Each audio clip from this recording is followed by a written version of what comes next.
Bonjour et bienvenue dans ce nouveau numéro de La Belle Entreprise, le rendez-vous des entrepreneurs de demain. Et aujourd'hui, je vous propose de revivre le parcours de création d'entreprise de Myriam Kerkoub, qui est à la tête de Maïsara. Myriam, bonjour. Bonjour. En quelques mots, est-ce que vous pouvez nous expliquer quelle est l'activité de Maïsara? Bien sûr. Maïsara est un institut de beauté qui inclut un hammam traditionnel composé de 2 salles de vapeur, d'un sauna, ainsi que de douches balnéo-thermostatiques, ainsi que d'un espace détente qui fait aussi office de salon de thé. C'est un institut de beauté qui est entièrement dédié au bien-être à l'oriental. Il est de 150 mètres carrés, c'est un espace de 150 mètres carrés où on peut retrouver différentes prestations déjà esthétiques, comme les soins du corps, les soins du visage, la manucurie, les épilations. Mais ce qui fait sa valeur ajoutée, c'est que justement qu'on a cet espace qui est dédié à la relaxation et au bien-être grâce justement à ce hammam. Voilà. Alors, c'est un petit peu multifacette. Moi, je suis pas, excusez mon ignorance, mais je suis pas un adepte, ça va venir. Mais est-ce que c'est courant qu'un institut de beauté se diversifie comme ça en proposant d'autres activités, espaces de bien-être, un thème autour de tout ce qui est oriental? Est-ce que c'est quelque chose d'un peu innovant ou c'est quelque chose d'assez courant maintenant? C'est assez innovant dans le sens où aujourd'hui les instituts de beauté classiques proposent uniquement des soins esthétiques basiques comme un soin du visage, les épilations. Mais c'est vrai que ce qui fait le plus aujourd'hui de cet institut, c'est vraiment le hammam et justement tout cet espace qu'on ne retrouve pas forcément dans d'autres instituts. Après, c'est vrai que la tendance et ce qui se passe ces derniers temps par rapport à justement l'émergence justement de la culture orientale. La tendance commence à se faire voir, mais c'est vrai que il y a justement ce côté un peu novateur qu'on ne trouve pas forcément dans tous les instituts. Et alors c'est vrai que ce soit dans le secteur de la beauté ou quel que soit le secteur, c'est important si on veut vivre de son activité, de se différencier, de se démarquer et donc d'essayer d'avoir d'autres activités, des plus-values que vos concurrents n'auront pas forcément. Tout à fait. Qu'est-ce qui vous a donné l'idée de créer un institut de beauté ? Alors, l'idée de vouloir créer me parle depuis un certain nombre d'années. J'ai toujours eu cette volonté de vouloir me mettre à mon compte, de vouloir créer un projet de A à Z, de pouvoir le concrétiser. Et justement, j'ai voulu allier mes compétences professionnelles que j'ai pu acquérir tout au long de mon parcours. Quelles étaient ces compétences personnelles? Alors, au niveau de ma formation, j'ai un DESS en ressources humaines et un BTS action commerciale. Et j'ai acquis pas mal d'expérience dans ces 2 domaines. Et j'ai aussi une passion pour la culture orientale, puisque j'ai une association culturelle sur la ville de Clamart qui a pour but de promouvoir la culture orientale. Et j'ai enseigné justement cette danse depuis 2003 sur la ville de Clamart. Et j'ai toujours entendu parler de cette volonté de vouloir avoir un hammam au sein de la ville de la part des habitants de Clamart. Et j'ai vu qu'il y avait une réelle demande pour ce type d'institut, ce type d'espace. Et justement, j'ai voulu me mettre à mon compte, tout en alliant toutes mes compétences professionnelles et ma passion pour la culture orientale. Donc là aussi, c'est important, et je me permets d'être un petit peu pédagogique, mais plutôt créer son activité dans un domaine où on n'a pas d'expérience, on n'a pas de compétences, on prend beaucoup plus de risques. Donc il faut mieux se lancer dans un domaine où on a déjà une première approche. Mais alors, vous étiez salarié auparavant. Qu'est-ce qui fait qu'on se dit, là, je suis mûr, je me lance, je crée mon activité? C'est vrai qu'un projet de création, ça se travaille sur plusieurs années. Déjà, il faut avoir cette volonté. Il faut aussi avoir une idée qui soit assez structurée. Mais c'est vrai qu'on ne peut pas se permettre de se lancer comme ça du jour au lendemain dans de la création. Il faut vraiment réfléchir et penser à son projet. Et durant toutes mes années où j'étais salariée, je travaillais en parallèle sur cette création. Et c'est vrai que dans le monde du travail, j'ai jamais eu d'opportunités ou de perspectives d'emploi qui pouvaient correspondre justement à ce que je souhaitais en termes de projet professionnel. Et c'est pour ça que j'ai toujours travaillé en parallèle sur ma création. Et en travaillant de façon parallèle sur la création, sur cette activité, il y a un moment où vous avez dit, pour voir si c'est viable, il faut que je me jette à l'eau. Voilà, et donc, exactement. Vous avez créé cette société, cet institut de beauté. Exactement. Une fois que j'ai vu qu'il y avait justement cette réelle demande sur la ville de Clamart, que j'ai pu travailler de manière beaucoup plus concrète sur ce projet et que j'ai vu qu'il y avait des opportunités de pouvoir m'installer, c'est à partir de ce moment-là que j'ai décidé de me lancer et de partir de mon entreprise.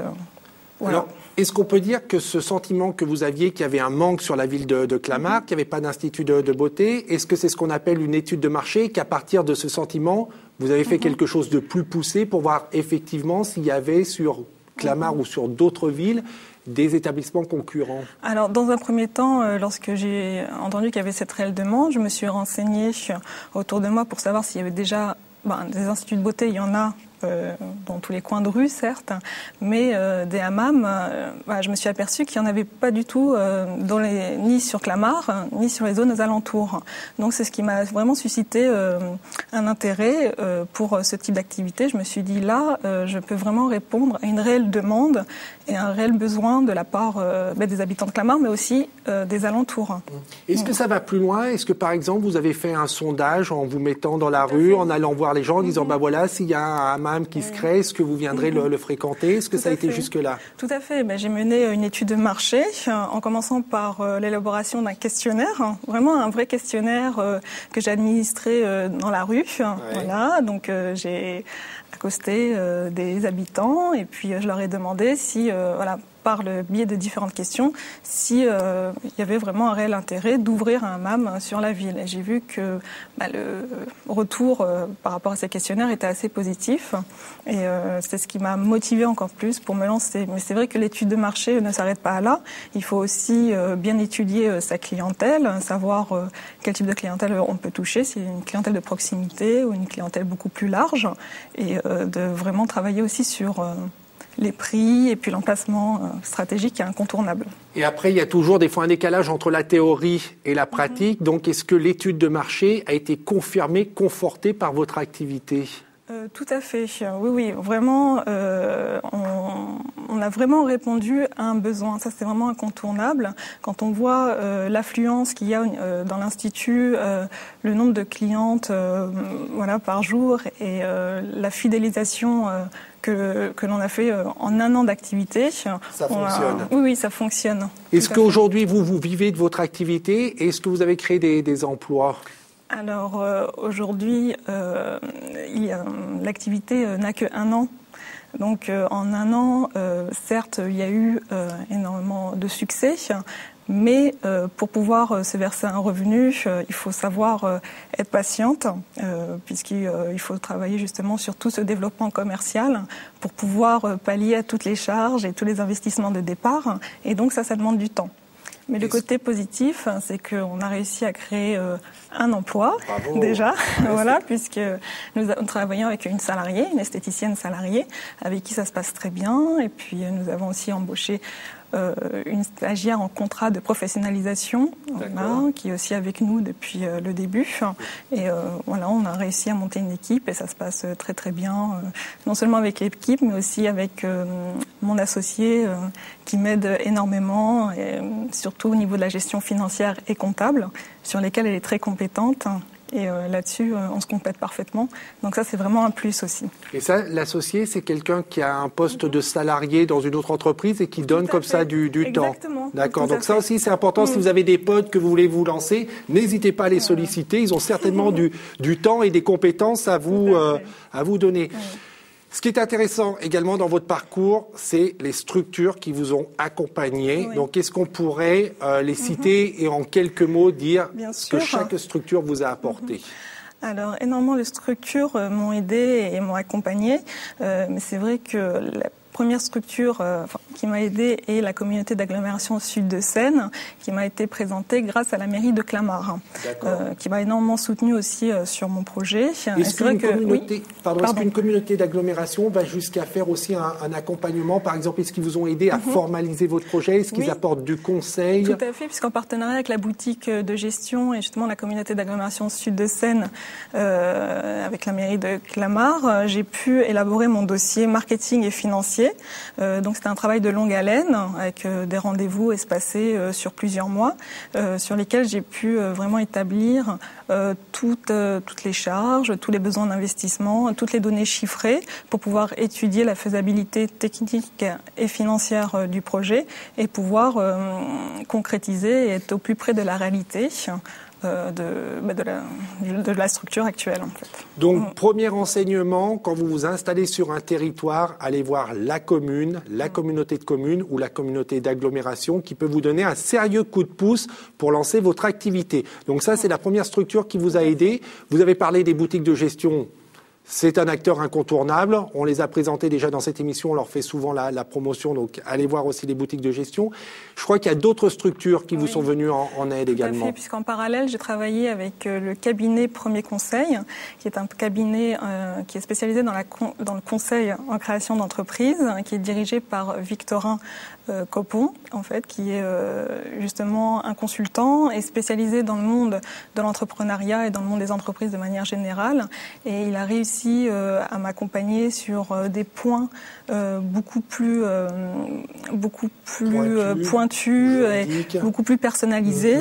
C'était vraiment un soutien très très important, puisque lui aussi m'a permis de monter justement un dossier financier que j'ai pu présenter aux organismes financiers et notamment les banques pour pouvoir obtenir un prêt. On avait eu le plaisir de le recevoir dans cette émission et pour certains habitants, alors je ne vais pas me souvenir, je crois qu'il y a Bondy, il y a peut-être la communauté d'agglomération de Meaux, mais allez vérifier ça sur Internet. Pour les habitants de ces villes, en plus, ce sont des services gratuits que vous propose Premier Conseil si vous voulez créer votre entreprise. Tout à fait. Communauté de communes ou d'agglomération, boutique de gestion, Premier Conseil, et je crois qu'il y en a encore une aussi qui vous a bien aidé. Tout à fait, c'est Haute-Seine Initiative, voilà, qui fait partie de France Active et qui m'a aussi soutenue. J'ai pu présenter mon projet au cours d'un oral et comme cet oral s'est bien passé, j'ai pu obtenir un prêt d'honneur, voilà, pour pouvoir justement convaincre encore plus les banques. C'est une structure très dynamique qui est sur le département des Hauts-de-Seine et que je vous encourage aussi à solliciter si vous voulez créer votre entreprise. Hélas, cette émission passe très vite, donc on voulait aborder plein de choses. Et hélas, le temps qui nous est imparti vient de s'achever. Merci beaucoup. Je vous en prie, merci à vous. Évidemment, je vous souhaite plein de clients. Merci. Je vous souhaite de vivre le plus vite de votre activité. Pour ceux qui seraient intéressés pour bénéficier de vos services et fréquenter cet institut de beauté, bien plus qu'un institut de beauté, si vous avez bien suivi cette émission, vous pouvez aller à Clamart ou sur le site internet www.maïsara.fr. Je vous conseille aussi un petit site pour ceux qui veulent créer leur entreprise en région Île-de-France, c'est www.créersaboîte.fr. C'est copiloté par le Conseil régional d'Île-de-France et par l'APCE, l'Agence permanente pour la création d'entreprises.